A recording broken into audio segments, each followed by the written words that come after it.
InDesign'da sistemli mətnlə sistemli iş üçün ən möhtəşəm funksiyalardan biri. Paragraph style baxa görək bizə faydası nədir? Onu da qeyd edim ki, biraz düz alınmadı, düz çıxmadı daha doğrusu. Yəni bu sırf InDesign'a xas bir şey deyil. Illustrator, Photoshop'da da var. Bu və buna bənzər belə deyək ki, funksiyalar, amma biz daha çox bunu təbii ki, InDesign'da istifadə edirik. Gəlin buradakı parametrləri biraz hamısını qaytaraq aşağı-yuxarı cari görüntüyə. Paragrafda da sıfırlayaq bunları da. 0 olsun, bu da 0 olsun. Bu da 0, bu da 0. Əla. Tutaq ki, belə bir mətn blokumuz var və biz elə keçən dərsdə elədiyimiz kimi burada bir iyerarxiya quraq. Kütləvi mətnim olsun justified, yəni hər iki tərəfdən düzləşdirilmiş formada. Şriftimizin ölçüsü olsun, tutaq ki 10 pointdə. Bu da əla. Hətta mətni biraz çoxaldaq burada. Girək type-a. Fill with placeholder text. W-nu basıram ki, preview rejimindən qayıdım normal rejimə. Align mövzusunda təkrarlayaq. Hər dəfə belə əllə gətirib belə oynaya 3 saat mərcinin içinə tekst atmaq lazım deyil. Align-da align to margin aktivdirsə, align elədiyim anda, əgər təbii ki, paragrafın eyni uyğundursa bura, avtomatik gedib soldan sağdan yapışır mərcinə. Məsələn, yuxarı yapışdırmaq istəyirəm, yuxarı tıkladım, düz getdi yapışdı mərcinə. Və gəlin elə o zaman aşağını da böyüdək. Çünki birazdan paragraflar arası boşluqları tənzimləyəndə mətn sürüşəcək. Şrift ölçüsü nə qədər verdi? 10 point. İnterlinyajı biraz artıraq, daha havalı olsun. Eləyək bunu 14 point. Möhtəşəmdir. Gedək başlığa. Bu bizim olsun belə əsas ana başlıq. Vizual kontrastın ən məşhur qaydalardan biri 2x. Bıraq bunu 2-yə. Yəni 10 pointdə 20 point verək. Yəni yoxdur, yoxdur. Yazarıq 20 point və bunu biraz qalınlaşdırarıq. Gözəl. Bu bizim ən belə yuxarıda oturan başlığımızdır. Liderimiz. Və bir də bura biz qalınlıq verək. Nə verək? Bu da olsun bold. Şrift ölçüsü qalda bilər. Bizim yarım başlıqlarımız çox olacaq. Bunu da elə eyni şey eləyək. Baxın, artıq görürsünüz, belə hiss olundu ki, biz praktik yolla getmirik nəsə. Yəni 2 dənə yarım başlığım var. Hər ikisini götürdüm, lazım olan dəyişiklikləri elədim. Gələ yadımda saxlayım ki, mən buna hansı göstəriciləri vermişəm. Sonra gəlin bura, təzədən eyni şeyi burada tətbiq edeyim. Bir səhifədə bu qədər artıq iş gördüm. Əgər mənim səhifə sayım 100 dənəsə o zaman necə olacaq?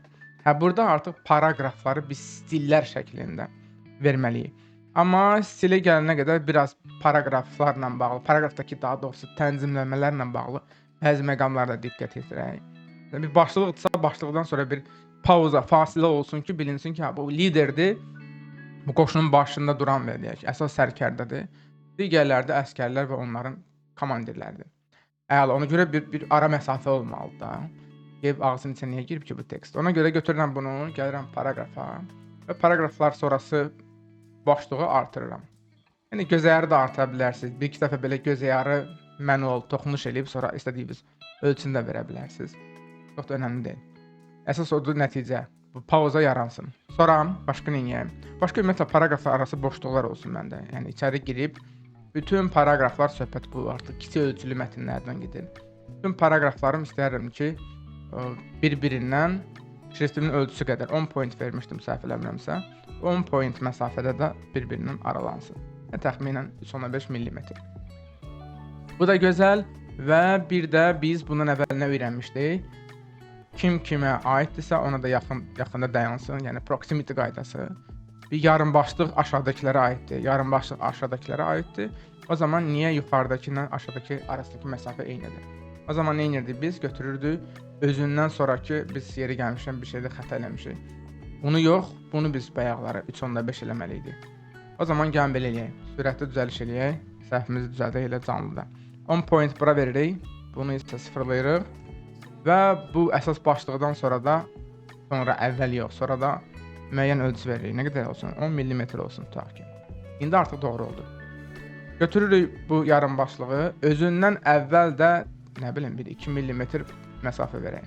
Eyni qaydada 2 mm məsafə verək. Bu üslub mənim xoşuma gəlir. Mən istərdim ki, bir səhifə üzərində təyin edədiyim bu görüntünü artıq bundan sonra bütün sənədimə tətbiq edeyim. Yəni bundan sonra 100 dənə səhifə gələcəksə, hər səhifədə mətn bu şəkildə olsun. Və ona görə də bunu artıq bir üslub kimi, stil kimi save eləyə bilərəm. Window, Styles və Paragraph Styles. Belə bir pəncərə açıldı. Biraz daha öyrəşmədiyimiz bir görüntü oldu. Biz nə qədər öyrəşmişdik ki, daha çox rəqəmlər, xanalar gəlsin. Burada isə belə qorxulu-qorxulu yazılar. Əsla qorxmaq lazım deyil. Paragraph style, yəni sadəcə paraqrafların, üslubların daha doğrusu adlar olacaq burada. Mən istərdim ki, məndə hər yerdə kütləvi mətnin bax bu xarakterdə olsun. Plusu bastım. Paragraph style 1 deyə bir başlıq gəldi. 2 dəfə tıklayaram. Həmin o paragraph style'ın pəncərəsi açıldı. Preview'nu basıb saxlayıram ki, daha doğrusu aktivləşdirirəm ki, nəsə dəyişiklik olsa real zamanda görə bilim bunun adını. Adını dəyişək. Adını nə qoyaq? Adını qoyaq tutaq ki, main text. Əsas mətn. Əsas odur ki, paragraf 1, 2, 3 getməsin. Buna bir məntiqli ad verəyim. Öz dilimizdə, ingiliscəsində heç bir fərqi yoxdur. Şriftin ölçüsü və s. hər şey mənə qaynayır. Ona görə mən heç bir şey eləmirəm. Yəni dəyişiklik eləmirəm. OK verdim. Avtomatik bu teksti seçəndə görürsüz main text aktivdir. Amma məsəl üçün mən digər mətnə keçim. Cari belə default bir dənə paragraf stili var. O aktivləşdi. Yəni bu dəqiqə ancaq bu iki paragrafa stil verilib. Hətta bunların ikisindən mən bir stil vermişəm. Eyni ölçüdə olsa da bunlarda o stil yoxdur. Çünki stili gərək tıklayasan ki, InDesign həmin paragrafa onu tətbiq eləsin. Elə main texti burada tətbiq eləyə bilərik. Bəs bunlara məsələn eyni şeyi burada gərək tətbiq edeyim. Əslində mənim iş prinsipim belə deyil. Mən birinci heç başlıq, yarım başlıq qurmadan ancaq kütləvi mətni hazırlayıb ona main text verirəm. Sonra keçirəm yarım başlığı düzəldib ona stil verirəm. Və sadəcə birinci əvvəl dizaynı hazırlayıb sonra ona stil verdim. Heç bir fərqi yoxdur, mahiyyəti eynidir. Yarım başlıqları da indi artıq stil kimi save eləmək lazımdır. Select eləmişəm, seçmişəm. Plus paragraph style 1, 2 dəfə tıklayaq. Adını qoyaq tutaq ki, subtitle. Yarım başlıq. OK-dir. Və deyəcəm InDesign-a ki, bu da elə bizim subtitle üslubumuzda olsun. O da deyir baş üstə. Götürürəm bunu. Buna da yeni bir stil yaradıram. 2 dəfə tıklayıram və buna da deyirəm title. Bir iyerarxiyada lazımdırsa ən yuxarıda title, sonra subtitle, sonra main. Normal da buradan yığışdıra bilərik. Avtomatik yaranmış üslublardan idi. İndi məncə mən mətnimin istənilən bir yerində tıklasam görürəm ki, bəli, hər mətn blokunun bir üslubu var. Gözəldir, möhtəşəmdir. Və bundan sonra gedək bir ikinci, üçüncü səhifədə yaradaq. Götürək type tool'u, buralarda bir yerdə bir margin daxilində paragraf bloku düzəldək və orada placeholder mətn daxil edək. Hətta bunun davamı da gəlsin. Tıklayaq və bu mətnin dalı da burada olsun. Boş olacaq çünki mətnimin ardı yox idi, amma olsun da içəri girək, bir dənə enter basaq və bir dənə də placeholder textlə buranı doldururuq. Əgər mənim paragraf üslubum olmasaydı, mən digər səhifələrdəki mətnləri də baxın eyni qaydada işləyərdim. Hər birinə təzədən seç, burada kütləvi mətn üçün fərqli şrift təyin elə, yarım başlıqlar üçün fərqli. Yəni bu proses çox uzun və yorucu olardı. Halbuki artıq mənim üslublarım var və mən istədiyim yerə artıq istədiyim stili verə bilərəm. 2 dəfə tıklayaq. Ümumiyyətlə Ctrl-A eləyirəm, Ctrl-A ingiliscəsində deyək.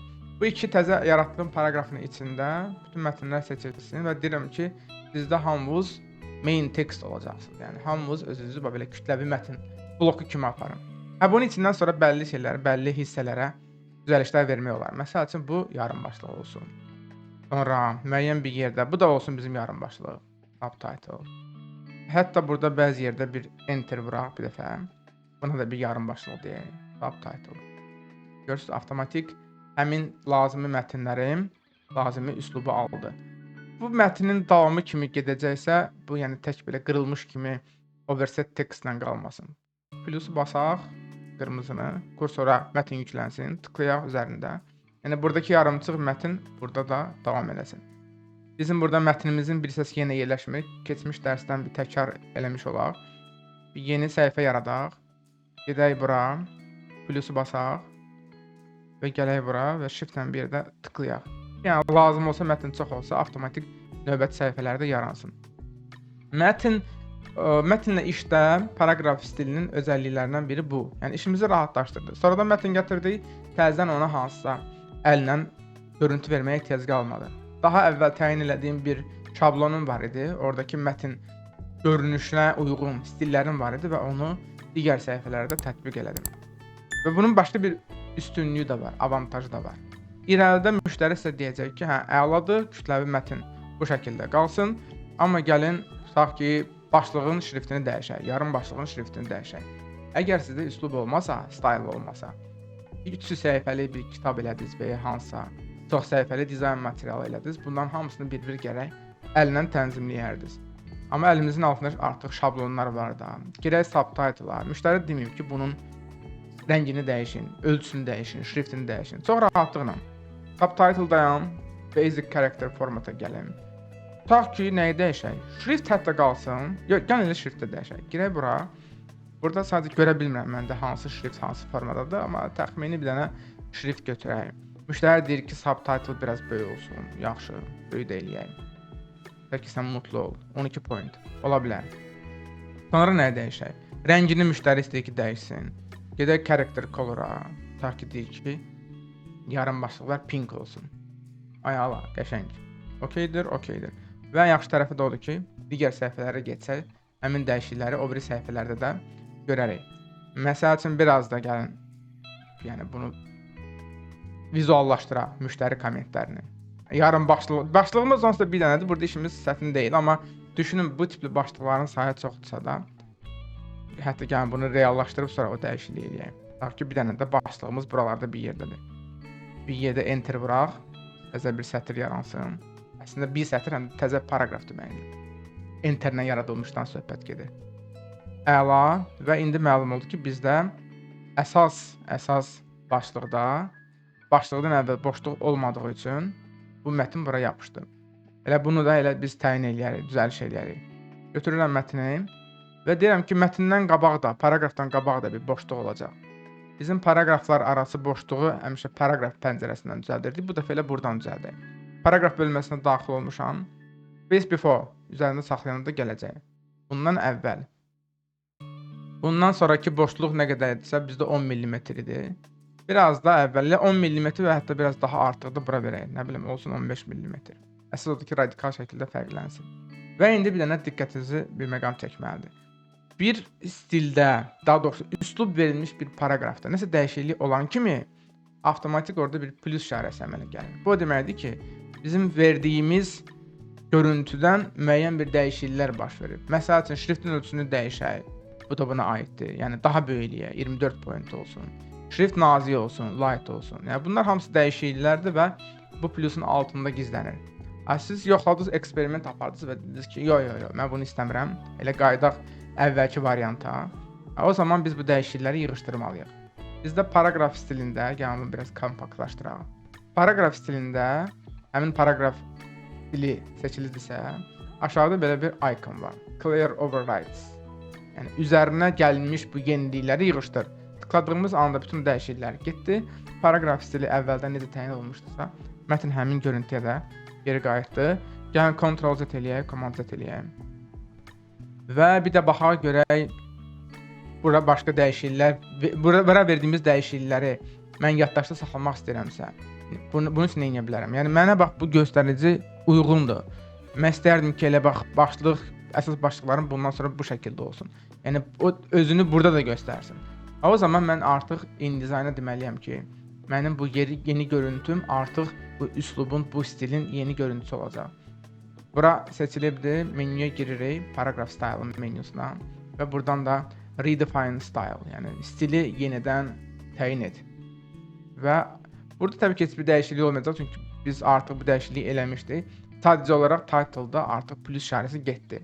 Niyə getdi? Çünki o dəyişikliklər artıq paraqrafda, paraqraf üslubunun yeni, belə deyək ki, görüntüsüdür. Və biz ən əsas məsələ də odur ki, gedib yuxarıdakı başlığımıza baxsaq, görərik həmin dəyişikliklər burada da özünü göstərib. Demək ki, paraqraf üslubuna biz iki formada toxunuş eləyə bilərik, müdaxilə eləyə bilərik. Bir, heç bir mətni select eləmədən giririk burada iki dəfə tıklamaqla paraqraf stilinə və burada fərqli parametrlərə müdaxilə eləyirik. Məsəl üçün, subtitle-da bu pinkdən vaz keçmək istəyirəm. Karakterə gəldim və bunu elə black-ə dəyişdim, avtomatik dəyişildi.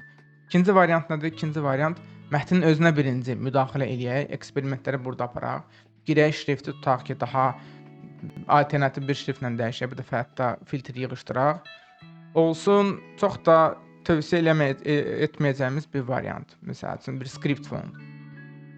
Əla. Məsəl üçün, müştəri gördü bu script fontu və çox mutlu oldu. Super, möhtəşəm. Mən istəyirəm ki, bu şəkildə olsun. Tamamdır. O zaman həmin bu paragraf üslubunu, bu yeniliyi ki, o yenilik bizdə şriftin dəyişilməsindən ibarət idi. Bunu artıq yenilik kimi, daha doğrusu stilin yeni görüntüsü kimi təyin etməliyik.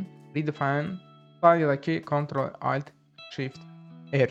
Bir dünya klaviş plusunu da basırsınız, avtomatik stil yeniləndi və görürsünüz ki, digər səhifələrdəki bu mətnlər də, bu stilin verildiyi mətnlər də avtomatik dəyişilmiş oldu. Paragraf stili ilə bağlı bilməli olduqlarımız bunlar. Bir mətn düzəltdik, sıfırdan başladıq. Bu mətnə birinci adətən bir iyerarxiya verməyə lazımdırsa, kiçikdən böyüyə doğru getmək işi daha da asanlaşdırır. Birinci adətən bir 2-3 paragraf verin, kütləvi mətni təyin eləyin, şrifti seçin, ölçüləri verin. Baxın ki, bax, bu görüntü sizi qane eləyir. O zaman ona əsas mətn, main text, body text, necə istəyirsinizsə, elə bir ad verin. Sonra kesin bir pillə iyerarxiyadan yuxarı. Yarım başlıqları yazın, ya da ki, mətnin içərisindən bir hissəni enterlə ayırın və ona ölçülər verin, ara məsafələr verin, rəng verin və onu da yaddaşda saxlayın. Kütləvi mətnən işləyirsinizsə, orada ən azından yəqin ki, bir 3-4 paragraf üslubuna ehtiyac olacaq. Praktikamda məsəl üçün, mən adətən kütləvi mətn, yarım başlıq, bəzən struktur mürəkkəbdirsə, iyerarxiya güclüdürsə, o zaman birinci dərəcəli yarım başlıq, ikinci dərəcəli, hətta bəlkə üçüncü dərəcəli yarım başlıqlara qədər gedə bilərik. Və bir də əsas başlıq. Bəzən şəkillər olacaq, şəkillərin yanında izah edici mətnlər olacaq. Caption text dediyimiz mətn blokları. Bunun üçün də ayrıca bir paragraf üslubu yaddaşda saxlamaq, save eləmək lazım gələcək. Paragraf üslubu bu. Bunsuz çox səhifəli dizaynda işləmək mümkün deyil. Yeni başlayanlar biraz laqeyd yanaşıb, amma sonra da işlərini çətinləşdirəcəklər. Sonradan gələn rəyləri, müştəri şərhlərini tez anında reallaşdırmaq üçün dəyişikliyi bir belə göz qırpımında həyata keçirmək üçün çox əhəmiyyətli bir funksiyadır. Məşq eləyin, öyrənin, başa düşməyə çalışın. Biz bunun keçək əmsi oğluna, yəni character style. Görək, paragraf üslubundan fərqli olaraq character style, character, simvol üslubunun fərqi nədir, yeri nədir? Hələlik növbəti dərsdə görüşərik.